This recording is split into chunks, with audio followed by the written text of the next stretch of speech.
Rock-a-bye doggy in the treetop, when the wind blows, the cradle will rock. You know, Ralphie, it's a funny thing, but every high school senior I've ever known thinks that when he gets into the service, all his buddies will look like a bunch of lower Slobovians. Of course, there's always one exception. You. Actually, they're going to be pretty much like the guys you're graduating with. Just plain old characters like Roy Robinson from Jefferson High in Portland, Oregon. Don Osgood from Page, Nebraska. Pete Willoughby, Los Angeles State College. Dick Martin from St. Peter's High in Worcester, Massachusetts. Oh, well. Nice guys who wash their teeth every day, get their hair cut regular, well, fairly regular. Just a neck trim, please. Yes, sir. Just a neck trim.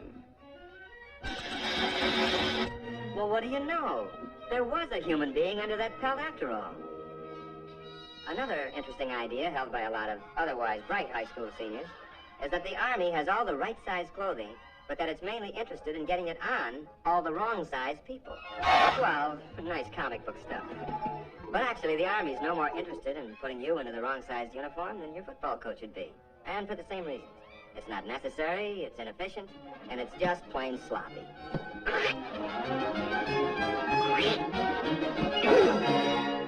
In other words, you'd be pretty useless to yourself or the team. You know, according to some comic strip artists, our friend here, is the kind of non-com you find in the Army.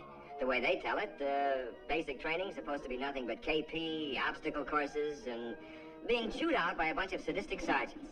Hey, hold up!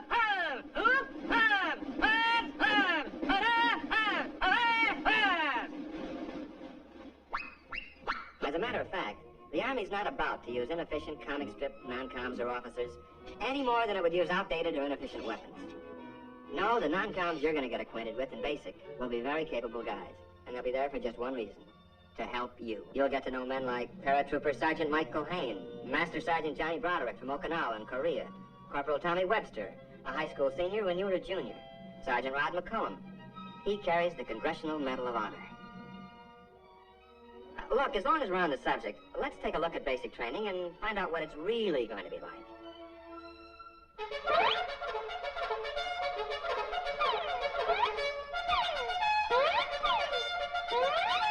Well, you're going to learn a few things at basic.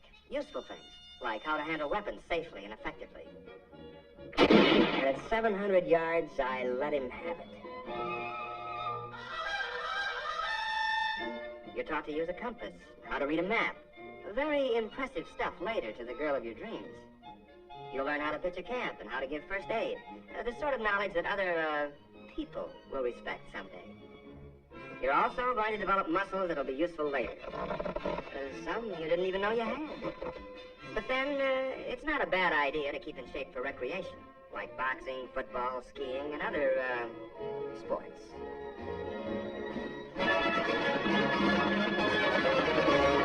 You're going to learn to snap a salute to all officers. Now, where'd that custom come from? Well, the way I heard it, the only way one knight could recognize another knight under those cast-iron tuxedos was to lift his visor. It's a sort of hello among military men.